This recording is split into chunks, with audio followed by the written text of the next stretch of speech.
मुझे याद नहीं कि मेरा जन्म कब हुआ,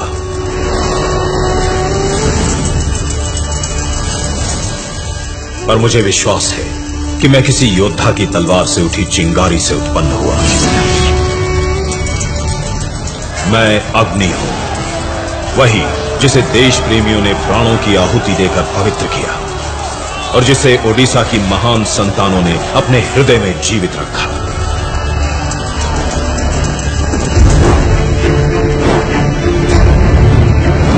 ओडिशा एक ऐसा दिव्य भूखंड जिसका इतिहास देखो तो इतिहास नहीं, साहस और पराक्रम की गौरव गाथा है।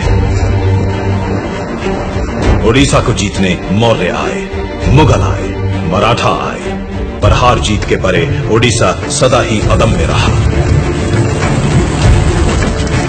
फिर एक समय ऐसा आया जब राज्यों पर राज्य निकलता, उपनिवेशवाद का अजगर ओडिशा के खोरथागढ़ तक आ पहुंचा। खोरधा के महाराज मुकुंद देव द्वितीय अभी बालक थे और उनके दीवान और मंत्री जोई राजगुरु के कंधों पर शासन का भार था। ईस्ट इंडिया कंपनी ने राज्य पर अधिकार मांगा तो जोई राजगुरु ने उन्हें युद्ध की चुनौती दी।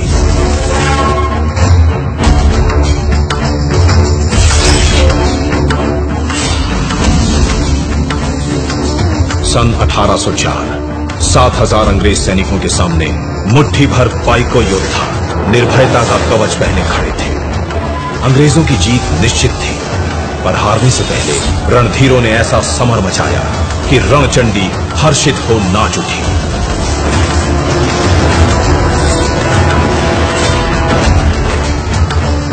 मातृभूमि ने आंचल फैलाकर एक एक सपूत का बलिदान स्वीकार किया। अंग्रेजों ने जोई राजगुरु पर मुकदमा चलाकर निर्ममता से उनका वध कर दिया।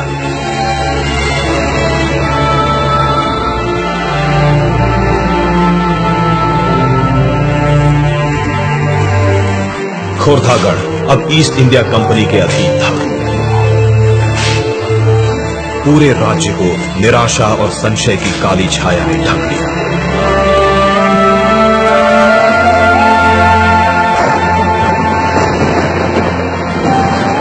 ऐसे में पाइको कुल गौरव बक्सी जगबंधु अपने महान पूर्वजों के पुण्य प्रताप को कैसे धूल में मिलने दे सकते थे।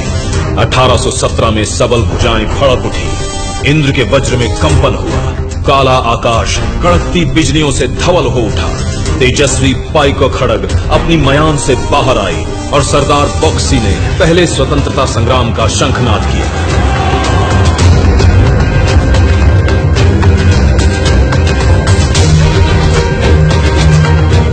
पिंडी की बाहुबलेंद्र और कुर्तिबासा पाटसाहनी जैसे अनेक रणबांकुरों को साथ ले सरदार बक्सी ने छापामार युद्ध की योजना बनाई। घुमुसर के कोंद आदिवासी भी साथ आ मिले। सभी सूरमा वो साए गजदल की तरह जंगल से निकल कर अंग्रेजों के दफ्तरों, गोदामों, भवनों और खजानों पर धावा बोले।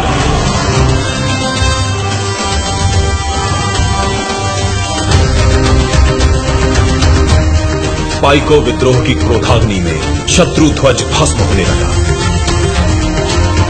उसी दौरान पारड़क हिमुंडी में सोरा विद्रोह हुआ। मणापुर, नयागढ़, दसपल्ला में क्रांति के प्रखर सुर सुनाई पड़े। केंदुझर के भुइयां सरदारों ने तलवारें तानी। पूरे 10 वर्षों तक सरदार बक्सी प्रतिकूल परिस्थितियों से हारे बिना लड़ते रहे। फिर एक दिन उन्हें धोखे से बंदी बना लिया गया। पर क्रांति की आग अब दावानल बन चुकी थी, जिसे वीर सुरेंद्र साय जैसे राष्ट्रभक्तों ने जलाए रखा। वीर सुरेंद्र साय के साथ घेस गांव के जमींदार माधो सिंह, फत्ते सिंह और उनके पूरे परिवार ने जन्मभूमि का ऋण अपने प्राण देकर उतारा। कालाहांडी के रिंदो माझी और कोरापुट के लक्ष्मण नायक ने जीते जी अंग्रेजों की तलवार को जंग नहीं लगने दिया। देशभक्त बलिदान के ऊंचे से ऊंचे कीर्तिमान स्थापित कर रहे थे, तो अंग्रेज सरकार क्रूरता और नीचता की गहरी खाई में उतरती जा रही थी।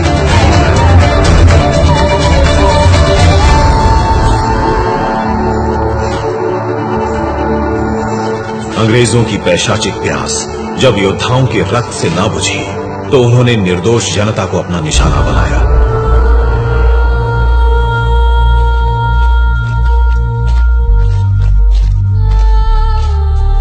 कभी एमको सिमको मैदान में निहत्थे आदिवासियों पर गोलियों की बौछार की, तो कभी इरम में शांतिपूर्ण प्रदर्शन करते लोगों का संहार किया।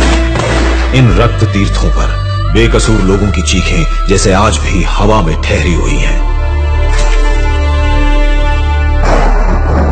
लेकिन ऐसी अनगिनत चीत्कारों और पुकारों के बीच जब बालक बाजी राउत की मासूम आवाज सुनाई देती है, तो आत्मा में शूल सा उतर जाता है। अंग्रेज पुलिसकर्मियों ने कुछ प्रदर्शनकारियों की हत्या कर दी थी। जन आक्रोश से बचने के लिए छुपते छुपाते जब वे लोग नीलकंठपुर घाट पहुंचे, तो उनका रास्ता एक नन्हे नाविक ने रोक लिया। तुमने माने सबको हत्या करी, तुम मानो को डगरे नदी पार करे भी नहीं। बहुत धमकाने पर भी जब 12 साल के बाजी राउत का संकल्प न टूटा, तो एक निष्ठुर अंग्रेज ने दहकता हुआ अंगारा कोमल से सीने में उतार दिया। अंतिम क्षणों में भी बाजी राउत अपने साथियों को चेताता था।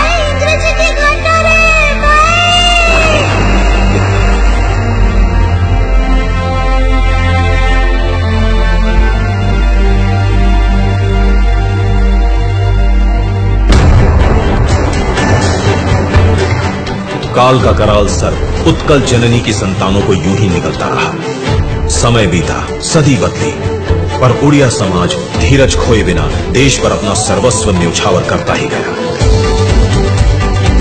बाघा ज्योतिन जैसे विलक्षण वीरों ने स्वतंत्रता संग्राम में नए प्राण फूंके।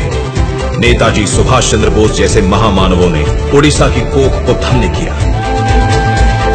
पंचशखा पंडित गोपबंधु दास, पंडित नीलकंठ दास, पंडित गोधाबारिस मिश्रा, आचार्य हरिहर दास और पंडित कृपा सिंधु मिश्रा नवक्रांति के अग्रदूत बने।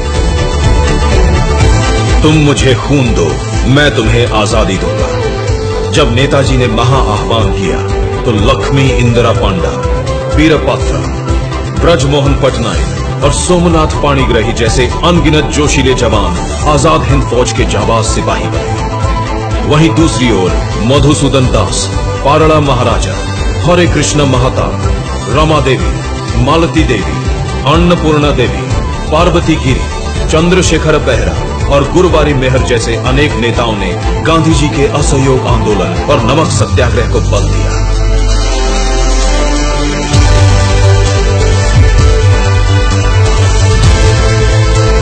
कांत कवि लक्ष्मीकांत ने वंदे उत्कल जननी की रचना कर पूरे प्रदेश में नव ऊर्जा का संचार किया। भारत छोड़ो आंदोलन का आगाज हुआ, तो बरगढ़ जिले के पनीमोरा ग्राम का हर व्यक्ति अंग्रेजों को भारत से बाहर खदेड़ने बढ़ चला। ओडिशा के शेर हर मोर्चे पर तैनात थे।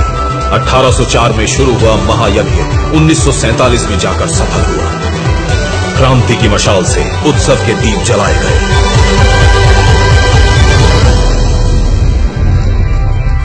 और मैं तो कल भी प्रकाशमान था और आज भी प्रज्वलित हूं। अगर देखो तो अमर जवान ज्योति की किसी अग्नि शिखा में मेरी लपट भी दिख जाएगी। मुझे कभी बुझने न देना। मैं सम्मान हूं तुम्हारे पूर्वजों का। मैं ताप हूं देश प्रेम का। मैं तेज हूं अदम्य ओडिशा का।